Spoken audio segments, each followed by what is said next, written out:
ક્રિયા છે એમાં જે CO2 જે છે એનું સ્થાપન બે પ્રકારે જોવા મળશે કે જે પણ CO2 ઉત્પન્ન થાય છે એ કયા પ્રકારે સ્થાપન થાય છે એને આધારે એના બે પરિપથ ગણી શકાય છે. જો CO2 નું જે વનસ્પતિઓ હોય જે વનસ્પતિમાં CO2 નું સ્થાપન થયા બાદ પ્રથમ નિપજ જે બનશે એ 3 કાર્બનયુક્ત હોય જે મોટે ભાગે છે PGA ફોસ્ફોગ્લિસરિક એસિડ શું કહીશું ફોસ્ફોગ્લિસરિક એસિડ બનતી હોય તો તેને C3 પદ તરીકે ઓળખાઈશું. રાઈટ એ શું છે કે પ્રકાશની ક્રિયા છે એમાં CO2 નું સ્થાપન બધી વનસ્પતિમાં અલગ અલગ પ્રકારે જોવા મળશે. રાઈટ જે વનસ્પતિમાં CO2 નું સ્થાપન થયા પછી પ્રથમ નિપજ જે મળશે એ 3 કાર્બનયુક્ત હોય બરાબર છે તો આપણે શું કહીશું ને C3 પદ. અને જે વનસ્પતિમાં CO2 નું સ્થાપન થયા બાદ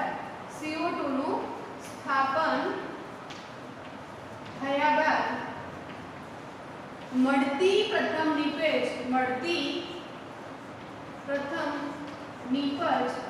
4 કાર્બનયુક્ત હોય એટલે કે એને કહીશું આપણે ઓક્ઝેલો એસિટિક એસિડ હોય તો તેને આપણે C4 પદ તરીકે ઓળખાવીશું. બરાબર છે. આ C3 પદ છે અને C4 પદ છે. રાઈટ આ બંને પદ જે છે એના વિશે આપણે વિગતવાર અભ્યાસ કરવાનો છે કે CO2 કયા પ્રકારે સ્થાપન પામે છે અને કઈ રીતે ઉપયોગમાં લેવાય છે. એટલે આપણે એને C3 પદ અને C4 પદ છે એનો અભ્યાસ કરવાનો છે. રાઈટ ફરીથી જોઈ લઈએ કે જે વનસ્પતિઓમાં CO2 નું સ્થાપન થયા બાદ પ્રથમ નિપજ જે બને છે એ 3 કાર્બનયુક્ત હોય તો આપણે એને શું કહીશું C3 પદ તરીકે ઓળખાવીશું. કેટલીક વનસ્પતિઓ એવી છે કે CO2 નું સ્થાપન થયા બાદ શું જોવા મળશે પ્રથમ નિપજ જે છે એ 4 કાર્બનની મળે છે બરાબર છે એને શું કહીશું આપણે C4 પદ. આ 3 કાર્બનયુક્ત જે છે નિપજ મળે છે નામ છે ફોસ્ફોગ્લિસરિક એસિડ અહીંયા છે ઓક્ઝેલો એસિટિક એસિડ. આ બંને પદ છે એના વિશે આપણે વિગતવાર અભ્યાસ કરીશું. હવે નવો પ્રશ્ન આવે કે CO2 નો પ્રથમ ગ્રાહક કયો? CO2 નો પ્રથમ ગ્રાહક એટલે કે CO2 સૌપ્રથમ કોણ સ્વીકાર કરશે? આ CO2 નો સૌપ્રથમ કોણ સ્વીકાર કરશે? તો અભ્યાસ પરથી અલગ અલગ પ્રયોગ પરથી માલુમ પડ્યું કે આ CO2 નું પ્રથમ ગ્રાહક જે છે એ 5 કાર્બનયુક્ત CO2 નું પ્રથમ ગ્રાહક જે છે એ 5 કાર્બનયુક્ત રિબ્યુલોસ બાયફોસ્ફેટ RUBP રિબ્યુલોસ બાયફોસ્ફેટ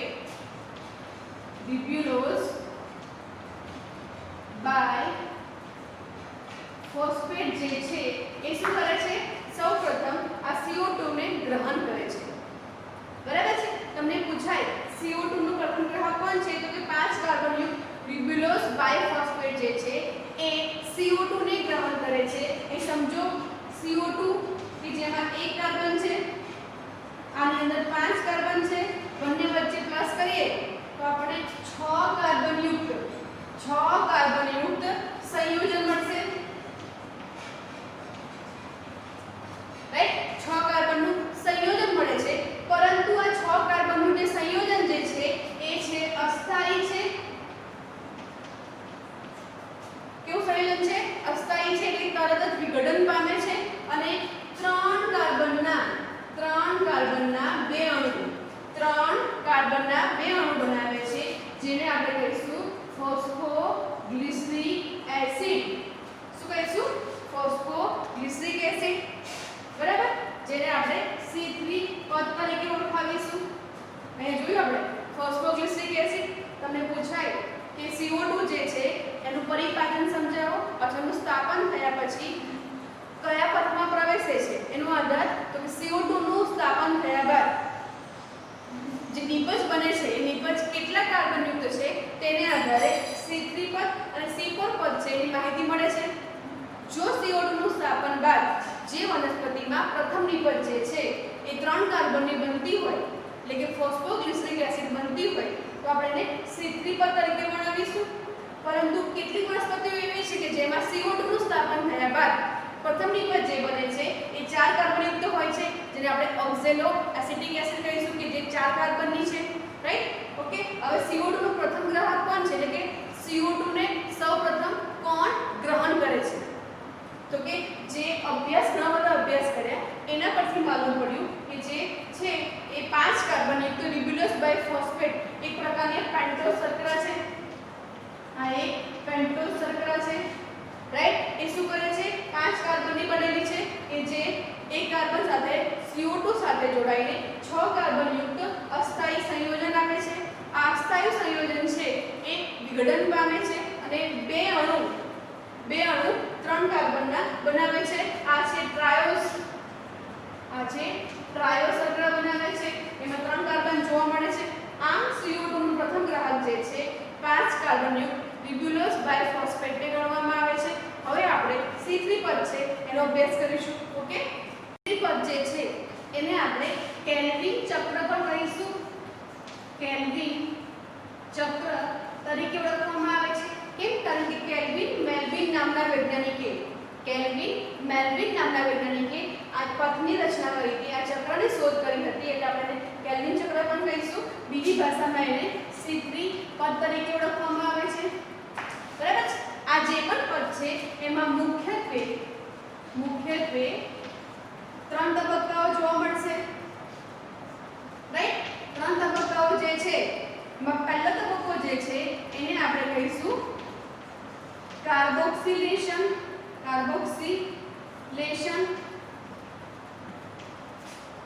આ તબક્કો જે છે મુખ્ય નિર્ણાયક તબક્કો છે. બીજો તબક્કો જે છે એને આપણે કહીશું રિડક્શન તબક્કો. ત્રીજો તબક્કો જે છે એને આપણે કહીશું પુનઃસંયોજન તબક્કો. બરાબર છે. અહીંયા જોઈ લઈએ પહેલા કે કેલ્વિન ચક્ર છે એ કેલ્વિન મેલ્વિન નામના વૈજ્ઞાનિકે તેની શોધ કરી હતી, તેથી આપણે એને કેલ્વિન ચક્ર તરીકે ઓળખાવીશું અને બીજી ભાષામાં આપણે C3 પદ તરીકે ઓળખાવીશું. આ જે પણ પદ છે એ 3 તબક્કામાં જોવા મળશે. પહેલો તબક્કો જે છે એ કાર્બોક્સિલેશન તબક્કો છે કે જે મુખ્ય નિર્ણાયક તબક્કો ગણવામાં આવે છે, રાઈટ. ત્યારબાદ આવશે રિડક્શન તબક્કો અને પછી આવશે પુનઃસંયોજન. હવે જોઈ લઈએ પહેલું કાર્બોક્સિલેશન તબક્કો.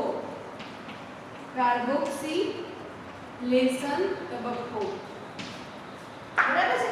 એ કાર્બોક્સિલેશન તબક્કો છે ઇટ મીન્સ કે CO2 ઉમેરાશે, બરાબર. CO2 ઉમેરાશે અને આને માટે જવાબદાર જે ઉત્સેચક જે છે એ છે રૂબિસ્કો. એનું નામ જોઈશું આપણે તો કે રિબ્યુલોસ બાયફોસ્ફેટ કાર્બોક્સિલેઝ અને ઓક્સિજનેઝ. આનું નામ છે આ રૂબિસ્કો જે છે એનું નામ છે રિબ્યુલોસ બાયફોસ્ફેટ કાર્બોક્સિલેઝ ઓક્સિજનેઝ. एक्चुअली આ જે ઉત્સેચક જે છે એ કાર્બોક્સિલેશનની પ્રક્રિયામાં પણ વપરાય છે. આ ઉપરાંત તે ઓક્સિજનેશનની પ્રક્રિયામાં પણ ભાગ લે છે એટલે કે રૂબિસ્કો રિબ્યુલોસ બાયફોસ્ફેટ કાર્બોક્સિલેઝ ઓક્સિજનેઝ છે નામ છે. આ તબક્કામાં CO2 ઉમેરાય છે. હવે આગળ વાત થઈ કે 5 કાર્બનયુક્ત જે અસ્થાયી સંયોજન છે, 5 કાર્બનયુક્ત જે અસ્થાયી સંયોજન છે કે જે પેન્ટોઝ શર્કરા છે, બરાબર. પેન્ટોઝ શર્કરા છે જેનું નામ છે આપણે RUBP. આગળ વાત કરી CO2 નો પ્રથમ ગ્રાહક છે, બરાબર. આ 5 કાર્બનયુક્ત RUBP જે છે એની સાથે એટલે કે RUBP જે છે એમાં CO2 ઉમેરાશે. તમને કીધું ને કે CO2 ઉમેરાય છે. આ RUBP જે છે એ 5 કાર્બનો છે, આ 1 કાર્બનો છે. પરિણામે આપણને 6 કાર્બનનું એક અસ્થાયી સંયોજન સંયોજન મળે છે, બરાબર છે, જેને આપણે કહીશું કે જે 6 કાર્બન યુક્ત છે. આ અસ્થાયી સંયોજન છે ત્વરિત વિઘટન પામે છે અને બે અણુ 3 કાર્બનના બનાવે છે, એટલે કે ટ્રાયોસ ફોસ્ફેટ બનાવે છે. તેનું નામ છે ફોસ્ફોગ્લિસરિક એસિડ. કહીશું આપણે એને ફોસ્ફોગ્લિસરિક એસિડ, રાઈટ. ફરી જોઈશું કે કેલ્વિન ચક્રનો આ જે કાર્બોક્સિલ તબક્કો જે છે મુખ્ય અને નિર્ણાયક તબક્કો છે, બરાબર. એમાં શું થશે કે CO2 ઉમેરાય છે અને જે આ પ્રક્રિયા થાય છે, રાઈટ, એની માટે જવાબદાર જે ઉત્સેચક છે એનું નામ છે રૂબિસ્કો. મેં તમને કીધું નામ શું છે રૂબિસ્કો. નામ પરથી કહી શકાય રિબ્યુલસ બાયફોસ્ફેટ કે જેની પર કાર્ય કરે છે, કાર્બોક્સિલેઝ એટલે કે કાર્બોક્સિલેશનની પ્રક્રિયા કરે છે અને આ ઉત્સેચક જે છે એ ઓક્સિડેશનની પ્રક્રિયામાં પણ ઉપયોગી છે, એટલું નામ છે રૂબિસ્કો. ઓકે, પ્રક્રિયાનું નામ પડ્યું છે આરયુબીપી રિબ્યુલસ બાયફોસ્ફેટ C4 કાર્બોક્સિલેઝ કે જે કાર્બોક્સિલેશનની પ્રક્રિયા કરે છે અને આ ઉત્સેચક જે છે ઓક્સિજનેશનની પ્રક્રિયામાં પણ ભાગ લે છે અને શું બનાવે છે 6 કાર્બન યુક્ત અસ્થાયી સંયોજન બનાવે છે અને તૂટે છે અને બે અણુ જે છે 3 કાર્બનના ટ્રાયોસ ફોસ્ફેટ એટલે કે ફોસ્ફોગ્લિસરિક એસિડ જે છે એને બનાવે છે. ઓકે, બીજો જે છે જેને આપણે કહીશું રિડક્શન તબક્કો. અત્યારે જોયું આપણે કે રિબ્યુલસ 1,5 બાયફોસ્ફેટ જે છે એની અંદર આ CO2 ઉમેરાય છે અને શું બનાવે છે કાર્બોક્સિલેશનની પ્રક્રિયા થાય છે. આપણે આ તબક્કો 1 જે છે એનો અભ્યાસ કરી ચૂક્યા છે અને શું બનાવે છે 3 કાર્બનના બે અણુ બનાવે છે જેને આપણે ફોસ્ફોગ્લિસરેટ કહીશું અથવા ફોસ્ફોગ્લિસરિક એસિડ કહીશું. હવે રિડક્શન તબક્કામાં શું થશે મેં તમને વાત કરી કે આરયુબીપી, રાઈટ, અને CO2 જે છે એ ભેગા મળીને 6 કાર્બનનું જે અસ્થાયી સંયોજન બનાવે છે, બીજું કંઈ જ નહીં પણ ફ્રુક્ટોઝ 1,6 બાયફોસ્ફેટ બનાવે છે. ઓકે, આરયુબીપી અને CO2 જે છે આરયુબીપી 5 કાર્બનનો છે, 5 ને 6 કાર્બનનું સંયોજન બને છે એ ફ્રુક્ટોઝ 1,6 બાયફોસ્ફેટ છે. હવે તમને યાદ આવતું હશે કે ગ્લુકોઝનો જે એક અણુ હતો, બરાબર છે, તો શું હતું જે ગ્લુકોઝનો એક અણુ હતું એમાંથી CO2 નિર્માણની પ્રક્રિયા થાય છે, એમાં વચ્ચે એક આવતો તબક્કો આવે છે, રાઈટ, કે ગ્લુકોઝ 1,6 બાયફોસ્ફેટ જે છે એ વિઘટન પામે છે, બે અણુ ફોસ્ફોગ્લિસરિક એસિડ બનાવે છે, રાઈટ. એટલે શું કહી શકાય કે અહીંયા 6 કાર્બન એટલે કે ગ્લુકોઝનો જે અણુ છે કે જે 6 કાર્બનનો છે, આગળ આપણે ગ્લાયકોલિસિસની પ્રક્રિયા પર લખીએ છીએ ગ્લુકોઝનો અણુ જે 6 કાર્બન યુક્ત છે એનામાંથી CO2 ને બનાવવા માટે, CO2 ને ઉત્પન્ન કરવા માટે આપણને શું જરૂર પડી હતી? એક તો 2 ATP ઉપયોગમાં લેવાયા હતા, રાઈટ, અને જે 2NADP જે છે એનું રિડક્શન થયું હતું, બરાબર છે. એટલે અહીંયા 2 ATP અને 2 NADP જે છે એનો ઉપયોગ થયો હતો અને અંતે આપણને શું મળ્યું હતું? રિડક્શન કરવા માટે તો શું લખીશું આગળ કે આ પ્રમાણે બનશે. તો એ લખવું હતો કે 2PGA, અહીંયા આવી જાવ પાછા આપણે 2PGA જે છે, બરાબર છે, એનું રિડક્શન કરાવવું હોય અહીંયા લખીશું કે 2PGA જે છે એનું રિડક્શન કરાવવું હોય તો આપણને શું જરૂર પડશે? તો કે 2PGA નું રિડક્શન કરાવવા માટે એક તો 2 ATP, આ જે ફિગર છે આપણે ગ્લાયકોલિસિસ પ્રક્રિયામાંથી લીધેલી છે, અને 2NADP જે છે એ વપરાશે. હવે આ NADP જે છે એ શું છે? રિડક્શન કરતા છે. ઓકે, રિડક્શનની પ્રક્રિયામાં ભાગ લેશે અને આપણને ખબર છે કે COOH આ શું છે? ફોસ્ફોગ્લિસરિક એસિડ છે. જેની અંદર COOH સમૂહ આવેલો હશે. એનું રિડક્શન કરવામાં આવે તો આલ્ડીહાઇડમાં ફેરવાશે. શેમાં ફેરવાશે? આલ્ડીહાઇડમાં ફેરવાશે.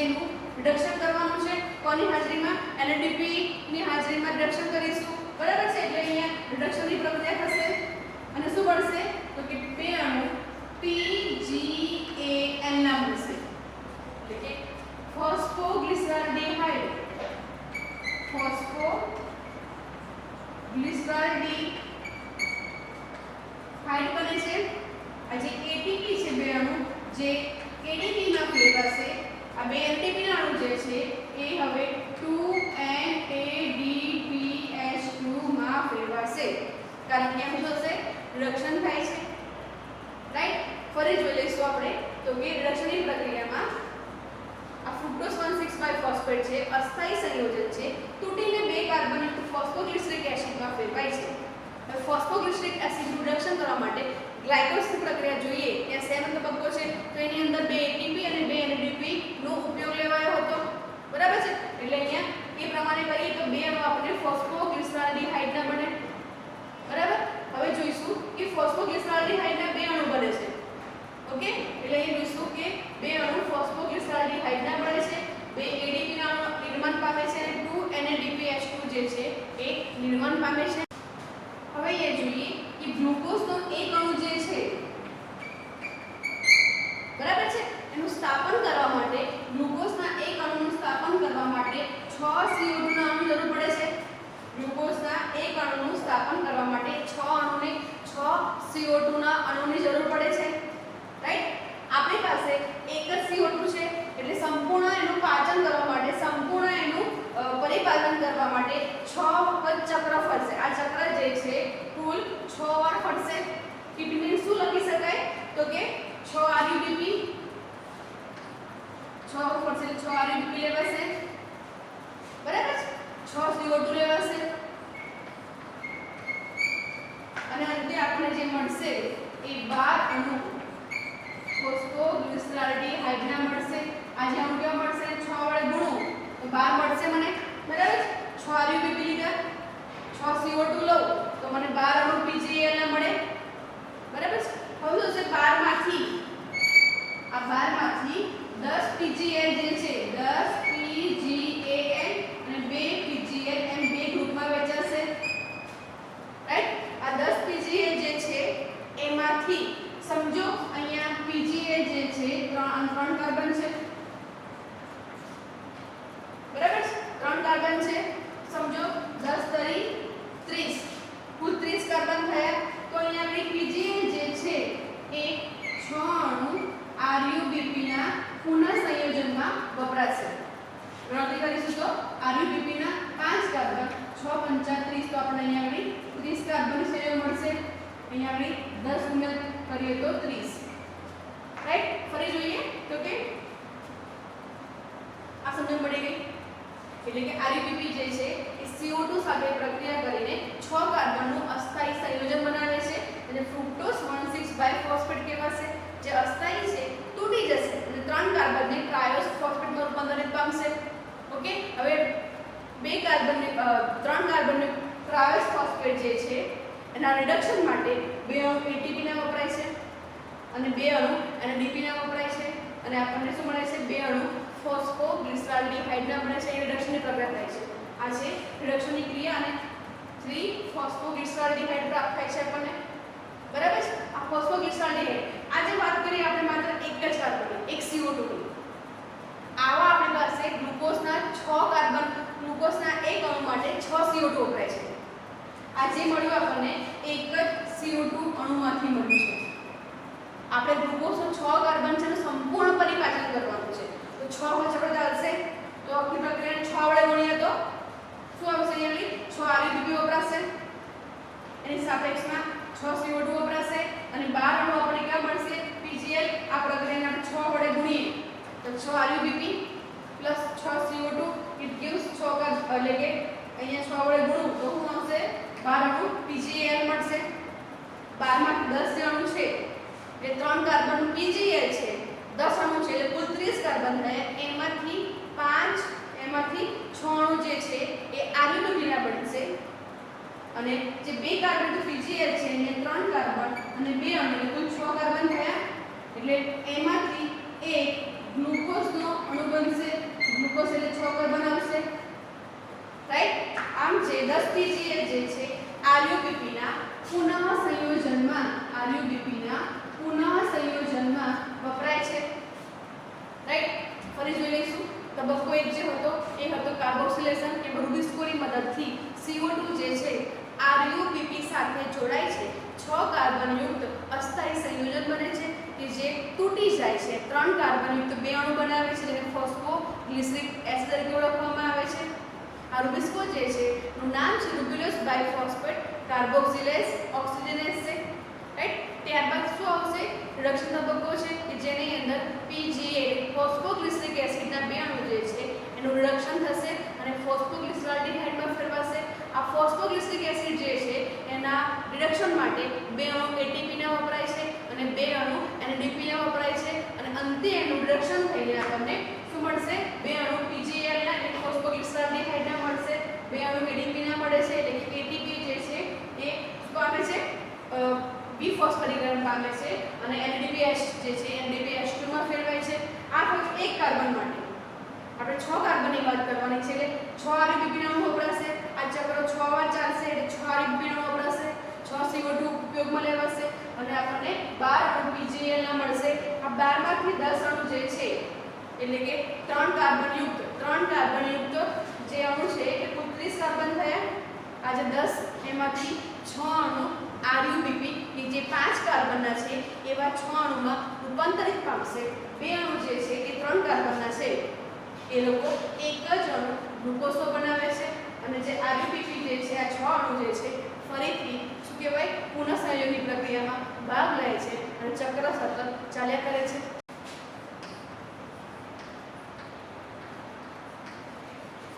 હવે જોઈશું આપણે પુનઃસ્થાપિત તબક્કો। આની અંદર શું થાય છે તો કે જે PGA જે છે PGA માંથી આપણે RUBP નું શું કરવાનું છે? પુનઃસંયોજન, રાઈટ। તો એની અંદર આપણે શું કરીએ છીએ? PGAL જે છે ફોસ્ફોગ્લિસરાલ્ડિહાઇડ જે છે આની અંદર માત્ર એક જ ફોસ્ફેટ સમૂહ છે,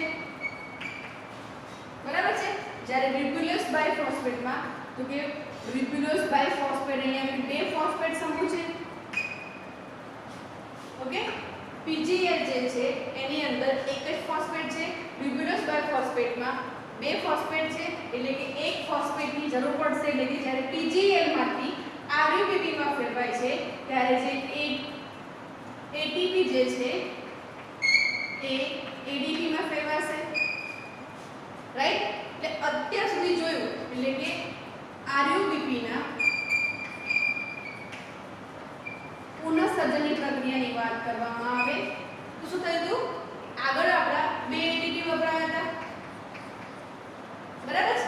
એક ATP અહીંયા એડ થાય છે, આમ કુલ આપણને 3 ATP ઉપયોગમાં લેવાય છે, રાઈટ। બીજું શું કહી શકાય? બીજું એવું પણ કહી શકાય કે જે NADH2 જે છે NADPH2 જે છે ના 2 અણુ વપરાયા હતા। આમ કુલ 3 ATP એટલે કે CO2 ના જે છે ગ્લુકોઝના જે અણુ જે છે ગ્લુકોઝના અણુમાંથી CO2 ના સ્થાપન માટે કુલ 3 ATP અને 2 NADPH2 ના અણુ વપરાય છે। આમ પુનઃસંયોજન તબક્કો જે છે એ ફોસ્ફોગ્લિસરાલ્ડિહાઇડમાંથી RUBP ના નિર્માણમાં અહીંયા ફોસ્ફોગ્લિસરાલ્ડિહાઇડ પાસે એક જ ફોસ્ફેટ છે, જ્યારે RUBP પાસે 2 ફોસ્ફેટ છે એટલે એક ફોસ્ફેટ આપણે ઉમેરવો પડશે કે જે ATP માંથી મળશે। આ ATP જે છે ADP માં ફેરવાશે। આગળ 2 ATP વપરાયા હતા, આ નવું એક એડ થયું એટલે કુલ 3 ATP વપરાય સમગ્ર પ્રક્રિયામાં, રાઈટ। અને 2 NADPH2 ના અણુ વપરાય છે। આખી પ્રક્રિયાની અંદર જોઈએ તો કે જે CO2 જે છે, રાઈટ, CO2 જે છે 6 CO2 વપરાયા। આખી પ્રક્રિયાની વાત કરીએ 6 CO2 વપરાયા અને સામે આપણને એની સામે શું મળ્યું? એક ગ્લુકોઝનો અણુ મળ્યો, બરાબર છે। આ લઈશું આપણે નિકલ તરીકે લઈશું, આ લઈશું આપણે પ્રક્રિયા તરીકે 6 CO2 અણુ વપરાયા, છેલ્લે આપણને ગ્લુકોઝનો એક અણુ મળે છે, બરાબર। 18 અહીંયા મેં કીધું કે 3 ATP છે તો આ ચક્ર 6 વાર ચાલે છે આ ચક્ર 6 વાર ચાલશે એટલે કેટલા વપરાશે 18 ATP વપરાશે એટલે કે 18 ATP નો ઉપયોગમાં આવ્યા સામે આપણને 18 EDP મળે છે બરાબર 2 EDP આવે તો અહીંયા આગળ ગુણ્યા 6 કરીશું તો આપણને 12 મળશે તો કે 12 NADP H2 વપરાય છે સામે મળશે 12 NADP H NADP માં ફેરવાશે આમ સમગ્ર પ્રક્રિયાને અંતે આપણને કુલ પ્રક્રિયા જે છે 6 CO2 કે જે ગ્લુકોઝમાં પરિણમશે 18 ATP કે જે 18 ADP માં ફેરવાશે 12 NADP H2 જે છે 12 NADP માં ફેરવાશે આમ રિડક્શનની વાત કરવામાં આવે તો અહીંયા જો C3 ચક્ર જે છે જેને આપણે કેલ્વિન ચક્ર પણ કહીશું રાઈટ કે જે રેગ્યુલસ 1,5-બાયફોસ્ફેટ છે એ CO2 નો પ્રથમ ગ્રાહક છે એ ગ્રહણ કરશે અને કાર્બોક્સિલેશનની પ્રક્રિયા જે છે એ રૂબિસ્કોની હાજરીમાં થશે બરાબર અને 3-ફોસ્ફોગ્લિસરેટ બનાવશે કે જે અસ્થાયી સંયોજન બને છે તૂટીને બે અણુ જે છે એ ફોસ્ફોગ્લિસરેટના બનશે બરાબર હવે આ ફોસ્ફોગ્લિસરેટ જે છે એનું રિડક્શન થશે એટલે અહીંયા પણ બે અણુ આપણને ફોસ્ફોગ્લિસરાલ્ડિહાઇડના મળશે બરાબર આ ચક્ર કુલ 6 વાર ચાલે છે એટલે અહીંયા આગળ બીજા 6 એડ કરીશું એટલે 12 અણુ આપણને શેના મળશે PGA ના મળશે તો આપણે અહીંયા ફરી 6 વડે ગુણીશું તો 12 અણુ જે મળશે PGAL ના મળશે બરાબર આ 12 માંથી આ 10 અણુ જે છે એ શું બનાવે છે તો 6 અણુ RUBP ના બનાવશે પુનઃસંયોજન કરશે બરાબર પુનઃસંયોજન કરશે આ દરમિયાન જ્યારે ફેરવાય છે ત્યારે એ લોકોને ATP ની આવશ્યકતા હોય છે એટલે કે ATP વપરાય છે અહીંયા બતાવેલું છે અને બે અણુ જે છે એ શું બને છે બે અણુ જે છે એ ગ્લુકોઝમાં ફેરવાય છે એક ગ્લુકોઝનો અણુ મળે છે આમ જે છે ચક્ર જે છે સતત 6 વાર ચાલ્યા કરે છે અને શું છે સતત જે RUBP જે છે એ કન્ટિન્યુઅસલી શું છે ચક્રમાં ઉમેરાયા કરે છે